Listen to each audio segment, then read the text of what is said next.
मई के महीने की तेज धूप। गांव के बाहर सड़क के किनारे नीले रंग की तिरपाल से बनी एक झोपड़ी है। तिरपाल को उड़ने से बचाने के लिए उस पर कुछ सूखे पत्ते और लकड़ियां रखी हैं।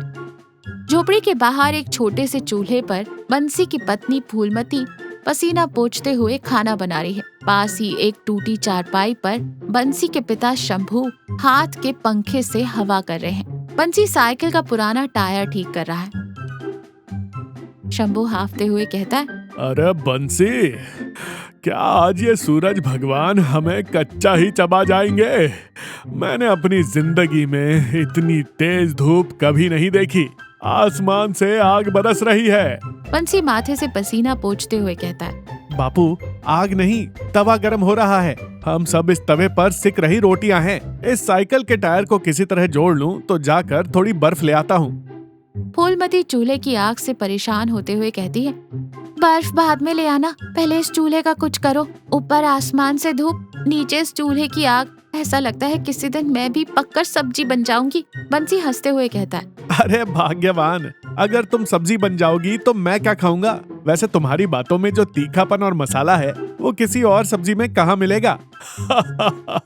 अरे बेटा, फूलमती सच कह रही है। इस चिलचिलाती धूप में चूल्हे के पास बैठना कोई आसान काम नहीं है। थोड़ी छाया के लिए कोई तरकीब सोचो। बंसी सोचते हुए कहता है, तरकीब तरकीब बापू, कुछ सोचना ही पड़ेगा। ये नीली तिरपाल धूप को और ज्यादा सोख रही है। अंदर बैठने पर लगता है जैसे अवन में बैठे हों।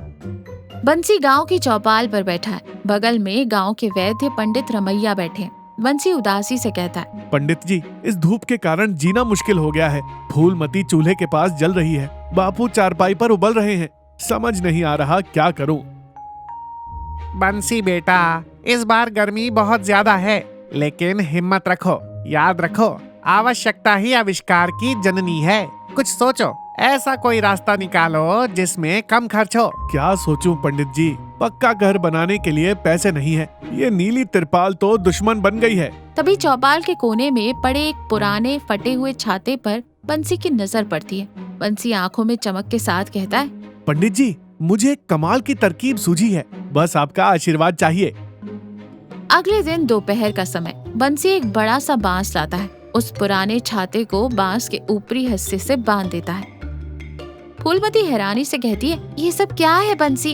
और ये पुराना छाता, ये बांस की लकड़ी, अब क्या तुम सड़क पर कोई जादू दिखाने वाले हो? शंभू भी हंसते हुए कहता है, बेटा, ये कौन सा नया खेल है? इस फटे छाते से क्या फायदा? इसमें तो हर जगह छेद ही छेद हैं। अरे बापू, आप बस देखते रहिए। ये छाता नहीं है, हमारी ठंडी मशीन है।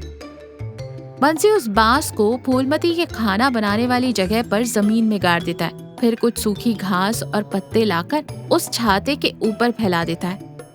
अब एक मटके से पानी लाकर उस घास पर थोड़ा थोड़ा छिड़कता है और फिर बंसी गर्व से कहता है, अब देखिए मेरा जादू। तभी हल्की हवा चलती है। वो हवा गीली घास से टकराकर फूलमती के चेहरे पर ठंडी ठंडी लगती है। अरे बंसी, सच में ठंडी हवा आ रही है। चूल्हे की गर्मी भी अब उतनी नहीं लग रही।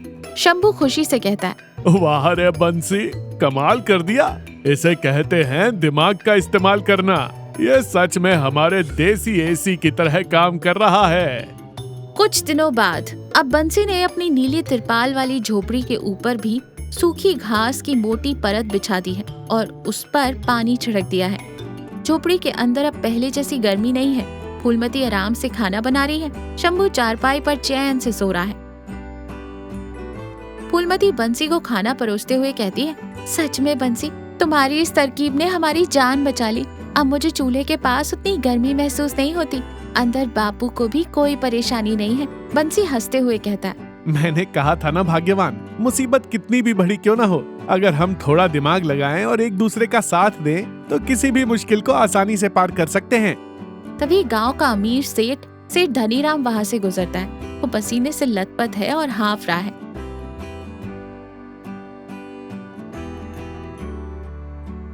अरे बंसी, तुम्हारी झोपड़ी के पास से कितनी ठंडी हवा आ रही है। मेरे पक्के घर में तो इतनी उमस है कि एसी भी काम नहीं कर रहा। तुमने ये क्या जादू किया है? सेठ जी, ये जादू नहीं है, देसी तरकीब है। प्रकृति के साथ मिलकर कैसे जीना है, इन मुश्किलों ने ही हमें सिखाया है।